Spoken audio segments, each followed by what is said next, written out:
Magandang araw po mga kapuntos, at sa araw na ito po meron po akong tampok na video para sa inyo at sana ay magustuhan ninyo. Kaya sa mga bago pa po sa aming channel, please po don't forget to hit the subscribe button at ang notification bell para maging notified kayo sa bawat video na ilalabas ko sa channel na ito. At bilang kahilingan po ng punto por punto team at naway maintindihan po ninyo, sana po wag nyo pong i-skip yung mga ads sa aming mga video. Sa maliit na bagay na po na yan, malaking tulong po yan sa ating programa at sa ating ministry. Sana po maunawaan po ninyo. Maraming salamat po, kaya wag na po natin patagalin. Simulan na po natin.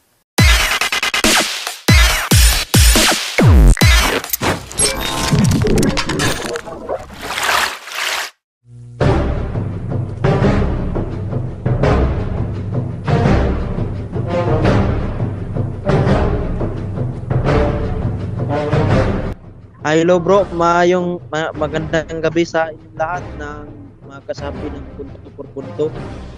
So ibalik ko yung katanungan bro, yung nagtanong ako last time kung ano po ba ang ibig sabihin ng nakasulat nitong sa libro ni Father Nonet Legaspi sa A Popular Catholic Handbook on Liberation and Exorcism Volume 2, na dito po nakasulat sa page 20, yung sa title ko po yung binasa niya na ito po yung nakasulat, Consecration of the Natural Third Eye, Non-Occult. So ano po bang ibig sabihin nun bro? Okay, Brother Wendell na Brother Wendell? Brother Wendell? Brother Wendell? There by you, ano ba Brother Wendell? Ano siya? Co-host ba to? Brother Wendell, ano to ibig sabihin ng natural third eye, not occult? Okay, una, meron tayong matawag na occult third eye kung ito'y galing sa mga ninuno na mga may mga anting-anting o mga albularyo, o kaya'y palagi lang nagpagamot sa albularyo, pwedeng ma-open ang psychic ability third eye, no? Yon ang tinatawag na occult third eye. Yung mga generation ninuno noon na may mga anting-anting, mga albularyo at ano pa. So pag mamatay yon at hindi maipasa sa isang tao ang kanilang anting-anting, ayon sa paliwanag ng mga exorcist, ang epekto hanggang sa ika-4 at ika-6 na salinlahi aabot yon, no?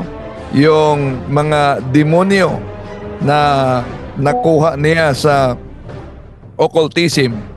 At dahil mapasa yan hanggang ika-4 at ika-6 na salinlahi, sino man ang makatanggap ng malaking hati sa occult contamination, yon open ang psychic ability. So yon ang tinatawag na occult third eye. Ngayon, bakit may natural? Dahil sa kapangyarihan ng ating kaluluwa, lahat na tao ay may psychic ability, may third eye. Ngunit isinara ito ng Diyos. Isinara ito ng Diyos para hindi tayo daling maharas ng mga demonyo. Provided na may condition. Huwag kayong magpunta sa albularyo, huwag kayong practice ng mga pang occult practices. Yon ang kondisyon. So kaya nga may turo ang mga exorcist sa atin na bago matulog dapat lagyan talaga ang noo ng holy and exorcise oil. Bakit? Bawat isa sa atin, lalo na pagtulog, mas madaling bukas ang psychic ability. Kaya doon sa panaginip dadaan ang harassment. So, ulitin ko, sa kapangyarihan ng kaluluwa natin, meron bawat isa sa atin na psychic ability. Yun ay natural psychic ability. Pero yung occult psychic ability, yung natanggap nila galing sa occultismo. Yun po. Hey, Brother Jeffrey Umbal, follow-up question? So bro, yung natural third eye po ba, may kakayahan po ba kapag may taglay na natural third eye ang isang tao, may kakayahan po ba siyang makita ang kanyang guardian angel? Hindi. Hindi. Walang kakayahan na makita yung guardian angel dahil spiritual sila. Pero wag na tayong mag-ambisyon na makita yon dahil sa tinatawag na Lumen Gentium number 12, bawal nga ang paghingi ng extraordinary gifts from the Holy Spirit dahil yun ay palatandaan ng pride kung hihilingin natin yan. At ang ating kalaban nasa paligid natin. 1 Pedro Kapitulo 5 versikulo 8. So, pwedeng malaman niya kung ano ang gusto natin at pwedeng magkunwari siya. Kaya delikado po yun.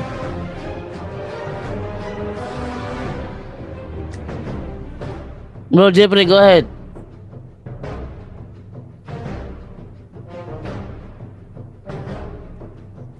Hello bro, parang mahina po yung signal bro. Hindi ko po marinig yung paliwanag ni bro Wendell. Balikan mo na lang, bro. Replay na lang, replay.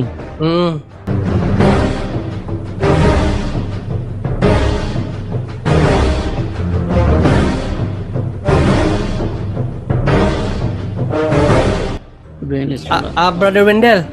Yes. Pinatanong kasi ito kagahapon, bro, kaso hindi ka pumasok. So ngayon ko na lang itatanong regarding doon sa mga bro Wendell, yung sa mga cartoons na pinagbabawal sa mga bata. Tanong to galing kay Sister Jess sa Caballero Nahine. Sabi niya, bro, kung pati daw ba yung mga Cinderella at yung mga Barbies tina-address na sa'yo, Bro Wendell, bawal din po ba yun, Bro Wendell?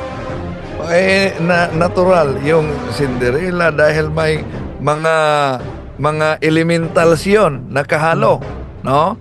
Yung nagbigay sa kanya ng kapangyarihan. Elemental yun. At remember, mga engkanto, mga fallen angels yung mga yan, Snow White, Bro Wendell, no, bro? Snow White din pala, no? Yung may mga dwarfs. So, elemental yan. Territorial in nature, ibig sabihin, fallen angels. Imagine, kinukondisyon na ang isipan ng bata na ito palang mga elementals na ito ay maghatag sa iyo ng swerte. Magbigay sa iyo ng proteksyon. At kailangan makipagkaibigan tulad sa nakita nila sa palabas na yan. Delikado yan. Propaganda yan. Ngayon, maraming salamat, Brother Wendell. At isa pa, Brother Angel. Ito naman, Brother Angel, galing kay Brother Matiti Puno, no? Humihingi siya ng komento kung ano daw ang masasabi natin dito. Sabi niya, bro, kaabag sa simbahan, ano po comment nyo sa total absolution na ginagawa tuwing Biyernes Santo na ginagawa ng mga archbishop kapag natapos ang pag-pilgrimage? Bro Angel? Bro Angel? Total absolution? Yes, after daw, every bro, every Biyernes Santo daw, bro, may ginagawa daw ang arsobispo after ng pagpipilgrimage. Ako hindi ko pa naranasan to. Pero sabi niya, ang archbishop daw after ng pagpipilgrimage tuwing Biyernes Santo daw, nagto-total absolution. Tapos ang sabi daw is napatawad na ang lahat ng kasalanan. Brother Angel. Baka general absolution. Siguro general absolution ang tamang term. Sa kanya kasi total absolution eh. Hindi, baka general absolution walang total. Pag sinabing general absolution, ito po yung mga pilgrimage, para sa lahat. Diba? Pagka naman one-on-one yan, private yan, kailang dalawa. But general absolution po yan, ginagawa po yan paminsan-minsan, lalo na pagka marami ang tao, pilgrimage, maraming tao yan, no? Na talaga nagsisi ng mga kasalanan, lalo na Friday, no? Pagtitika yon, pagsisisi at oras ng pagsisisi yon. So, ang ginawa ng general absolution. So, nangyayari po yan sa simbahan once in a while. Lalo na pag maramihan at walang chance na magkumpisal yung mga tao dahil nga sa daming tao. Ang gagawin ng obispo dyan, general absolution, kapatid. Ayan, maraming salamat, Bro Angel. Back to you, Brother Jando.